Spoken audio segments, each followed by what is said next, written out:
Hey, what's up everybody?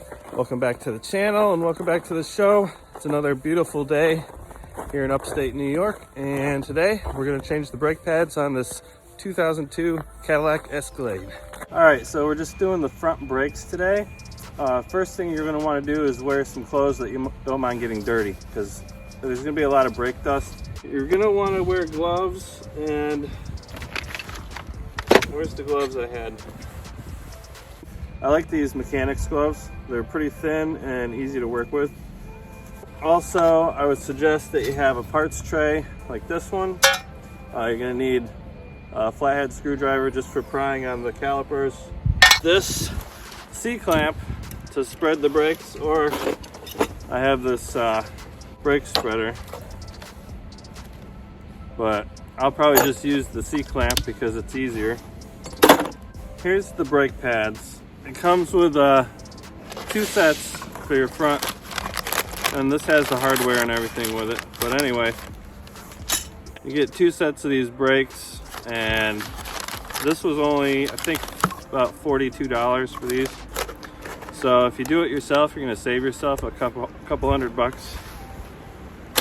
You might want some grease for putting it back together.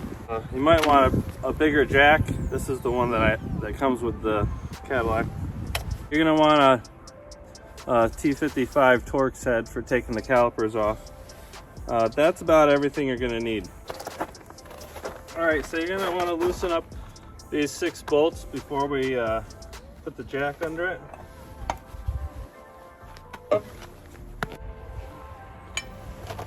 All right, good. Once you got them loosened up, then we can lift it up. Otherwise, if you don't loosen them first, you're just gonna spin the wheel when you try to break them loose. All right, so now that we got all the lug nuts loose on the wheel, we're gonna wanna put our jack just behind the body mount. Unless you have a shop jack, you can do whatever you want, really.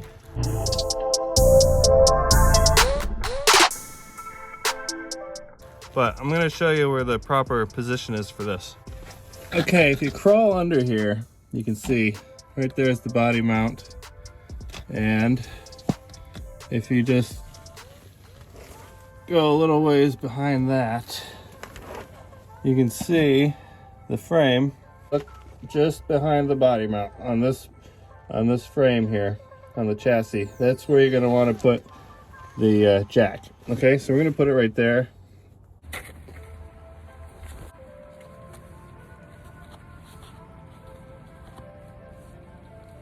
Since it's snowing, we got snow and ice on the ground. I have to use this 2x4 right here that I just found to help the jack.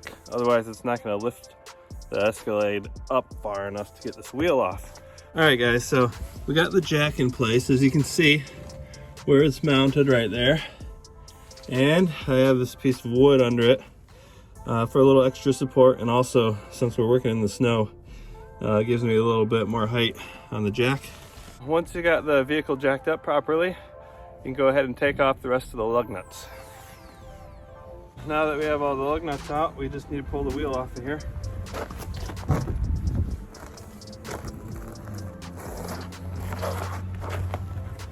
So it's that easy. Now we can use this to sit on while we work on the brakes here. All right, now that we've gotten to this point, here's where we're going to want to use our Torx head on the brake calipers, which is right here at the top, and then there's another one down here, so we're just going to break those loose. All right, guys, so I had to go get this breaker bar and a pipe in order to get these torque bolts loose, because they were seized up on there pretty good.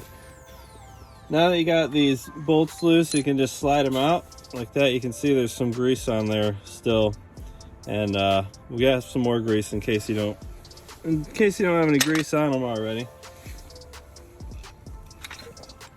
So next you just want to wiggle the brake caliper loose with the screwdriver, and then it should just come right off of there.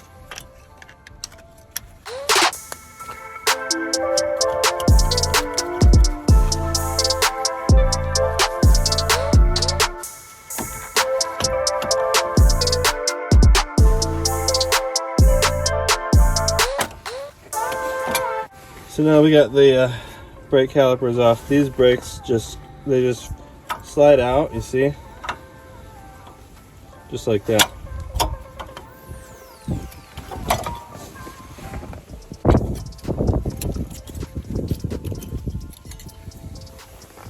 Alright guys, so we got the caliper loose. Okay, that's off. We took the brake pads off. Now, the brake pads I got are the Duralast Gold, which come with this new hardware. We're going to go ahead and switch that out.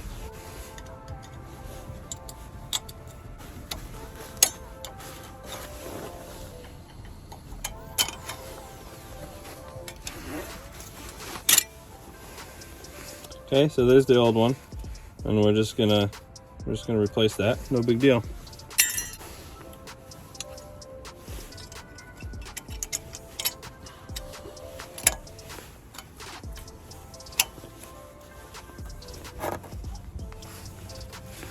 Now that we have the new hardware on, we can go ahead and place the new brakes. Just keep track of which one goes in the back and which one goes in the front of your rotor.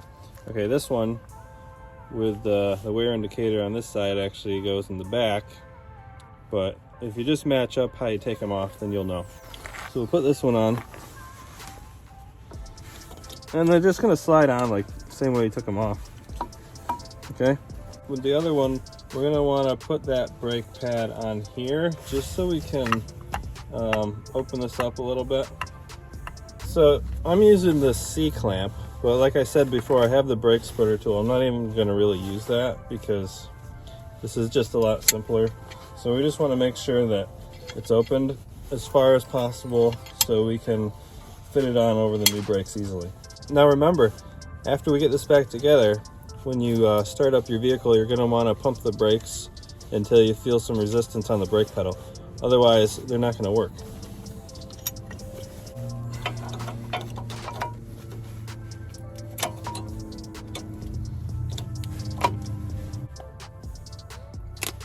All right, so we're just going to want to put a little bit of grease here on the caliper guides.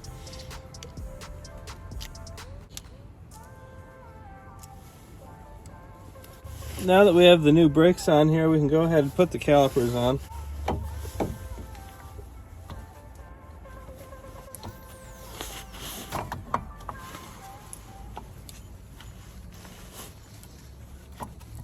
And here's the torque head bolt. I'm just going to put a little extra grease on here just to help it out. All right.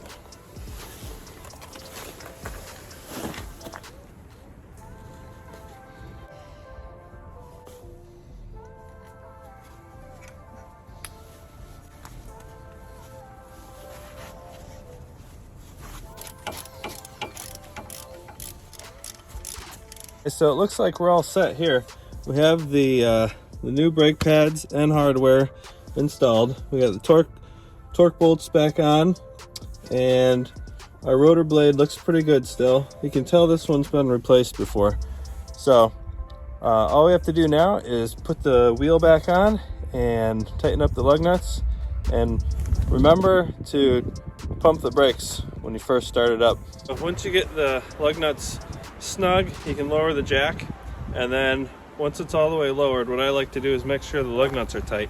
So I'll just stand on the tire iron. If you don't have a impact wrench, then you'll have to try this technique.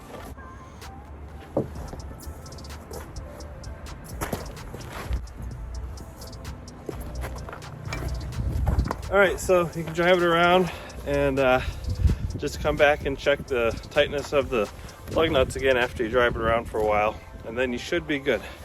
And remember to pump your brakes first before you go ahead and drive it so they actually work for you.